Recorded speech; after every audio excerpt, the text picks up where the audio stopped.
Bienvenue dans Rétrospective, épisode 1. Quand on a 20 ans, on ne pense pas du tout qu'on sera vieux. Ça paraît tellement loin. Et en fait, maintenant que j'en ai 78, je me dis que c'est passé vite et trop vite même. J'ai commencé par poster une annonce sur Internet. Ce fut bizarrement la première chose que j'ai faite en commençant mes recherches pour ce podcast. Bon, si on y réfléchit 5 minutes, ma cible, c'est quand même des personnes qui sont censées avoir 65 ans et plus. Donc pas vraiment des gens connectés qui vont sur les sites de petites annonces. Mais bon, c'est la première chose que j'ai faite, naïvement et sans trop réfléchir. Et en 5 minutes, j'avais déjà un message. Arlette, 78 ans. Quelques jours après lui avoir parlé au téléphone, on se retrouve dans un café et je lui explique mon projet. Ça lui a tout de suite plu et très rapidement, nous avons pris rendez-vous chez elle. Arlette est une petite femme blonde, souriante, habillée en violet de la tête aux pieds. Son petit appartement du 11e arrondissement est également décoré de toutes sortes d'objets et de voilages violets. Je constate également un très grand nombre de photos, partout. Certaines où elle est accompagnée de son époux, décédé quand elle avait 70 ans, et d'autres plus récentes où elle pose pour des articles de magazines. Après la mort de son mari, Arlette a décidé de se lancer et de vivre son plus grand rêve, devenir actrice. Je m'appelle Arlette Nachtat, j'ai 78 ans. Je suis veuve depuis 11 ans, après avoir été mariée 44 ans. Quand j'avais 20 ans, j'étais une jolie jeune fille qui suscitait beaucoup de regards. J'avais des yeux pétillants. Il paraît que quand on vieillit, les yeux perdent de leur éclat. Et donc, quand j'étais jeune, souvent on me disait si tes yeux étaient des mitraillettes, je serais mort. C'est ce qu'un un jeune homme m'a dit un jour. À 20 ans, c'était l'époque Brigitte Bardot. Je me coiffais comme elle, avec une choucroute. Je me suis fait faire une robe en Vichy violet, puisqu'elle avait une robe en Vichy rose.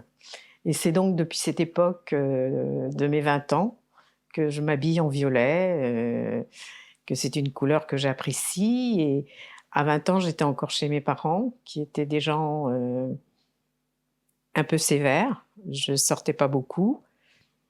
J'ai pas fait d'études. J'ai arrêté l'école à 14 ans, après le certificat d'études, parce que évidemment mes parents n'avaient pas trop les moyens de nous faire poursuivre des études et ils m'ont mis sur le marché du travail très très jeune pour que je puisse rapporter de l'argent à la maison. La première chose que j'ai faite quand je me suis un petit peu sentie libérée de la coupe de mes parents à 21 ans, c'était le début du Club Med. Donc je suis allée à Corfou, c'était un village de cases. Et je me suis un petit peu éclatée à ce moment-là et j'ai découvert un peu la vie d'une jeune fille libérée. Et à l'époque, il n'y avait pas l'histoire du sida ou des choses comme ça.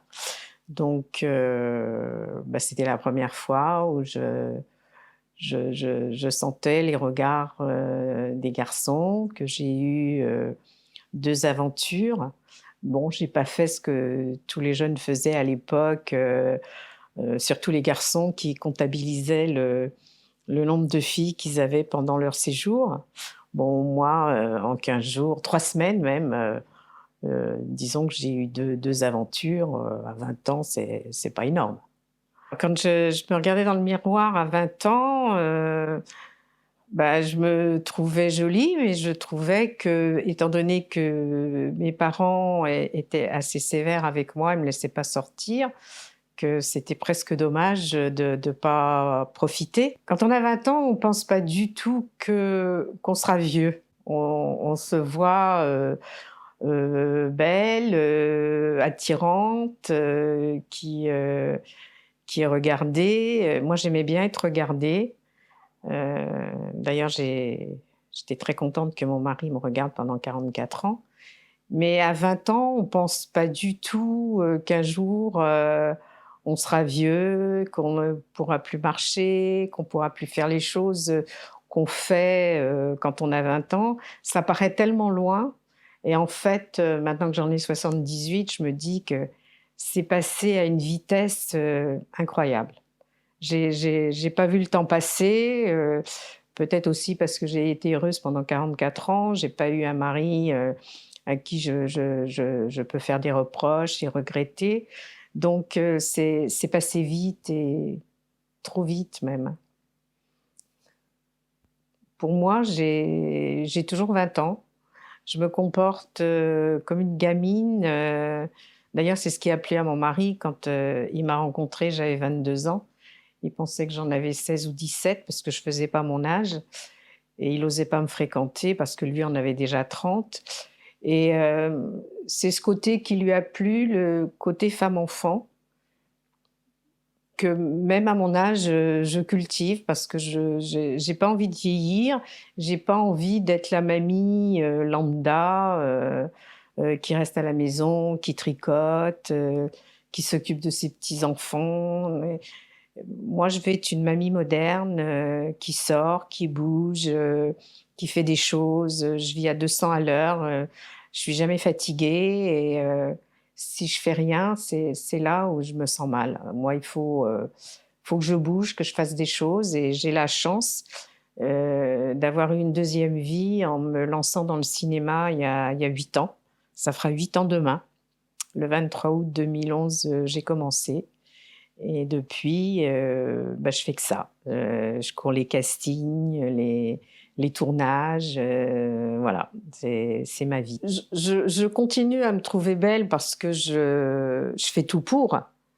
Je sors pas, débraillée, je suis toujours coquette, bien habillée, coiffée, maquillée, j'utilise pas d'artifice, je ne fais pas de chirurgie esthétique. Je trouve qu'on doit garder ses rides, parce que, c'est la vie, c'est pas parce que je vais me faire, retirer les rides que je vais pouvoir monter mes escaliers 4 à 4. Donc ça, c'est un point d'honneur que je fais. Je garde mes rides. Mais évidemment, le corps, je sens depuis quelque temps que, je fatigue un peu plus. Moi, je marchais beaucoup et là, j'ai du mal à faire, autant de kilomètres parce que je faisais tout Paris à pied et là, je le fais, mais plus lentement. On fait une petite pause, on boit un verre d'eau, on discute un peu. Parler de son mari, c'est compliqué pour Arlette. Mais malgré ses larmes et sa gorge serrée, je sens bien qu'elle a envie de m'en parler. Cet homme semble l'avoir comblée pendant 40 ans et elle l'a aimé plus que tout au monde. Parler d'intimité, de sexualité ou encore d'image de soi, ça n'a pas vraiment été évident pour elle. Beaucoup de mes questions sont restées sans réponse et c'est finalement elle qui m'a emmenée là où elle voulait m'emmener. À 25-30 ans, ben, j'étais mariée, j'avais déjà un enfant. Je vivais avec mon mari 24 heures sur 24 puisqu'on tenait un magasin. Donc j'avais une vie heureuse, un couple uni qui s'aimait. Et depuis 11 ans que je suis toute seule, il a fallu me réorganiser et je me dis que, en fait, je veux toujours rester coquette, toujours m'occuper de moi, parce que je me dis que mon mari n'aurait pas aimé que je me laisse aller. Et c'était un mari que je souhaite à tout le monde d'avoir, qui m'admirait, qui me regardait tout le temps, qui était toujours fier de me présenter quand on sortait. Il avait ce mot dans la bouche comme si c'était du caviar. C'est ma femme, c'est ma femme. Il aimait bien me présenter. Et donc, depuis l'âge de 25 ans à maintenant, je me dis que il faut que je reste comme il m'a connue, que j'étais toujours comme il aimait, une femme enfant, une femme qui veut rester coquette et maintenant que je suis toute seule, qu'il est plus là, je me dis, lui me regarde plus, mais il faut que ce soit les autres qui me regardent pour lui. Il n'aurait pas aimé que je me laisse aller, que je fasse rien, que je reste à la maison, euh, je suis sûre que c'est ce qu'il aurait voulu et par contre, que je fasse du cinéma, je pense que ça l'aurait épaté parce que j'étais quand même timide. j'osais rien faire, j'osais rien dire, puisque c'était quelqu'un de très intelligent, très érudit, et j'avais toujours peur de dire des bêtises. Et donc maintenant que je suis toute seule, bah, je revis une autre vie, et j'essaye d'avancer, de vieillir le mieux possible. On avait toujours le même désir l'un pour l'autre. Moi, quand j'ai connu mon mari, j'étais complètement innocente de ce côté-là. C'est évidemment lui qui avait déjà 30 ans. Moi, j'avais eu 2 aventures au Club Med, donc c'était pas le meilleur endroit pour être initié à ces choses-là, parce que c'est furtif, c'est rapide et voilà.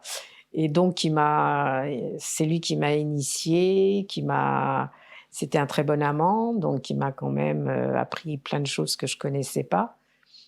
Et il me disait toujours, bah, quand on travaillera plus, quand on sera en retraite, on aura plus de temps, notre fils sera élevé, on sera tout seul, on pourra faire des choses ensemble, sans penser, sans avoir d'arrière-pensée. Et puis malheureusement, la pire des choses qui pouvait arriver à un homme, bah, c'est qu'il a eu un cancer de la prostate. Et ça l'a plus traumatisé, de ne plus être l'homme qu'il avait été, que la maladie par elle-même. Il a été malade 8 ans, on l'a opéré. En 2000, il est décédé en 2008, et ça a été les 8 ans pour lui terribles, plus justement qu'il ne pouvait plus avoir de sexualité, que la maladie par elle-même.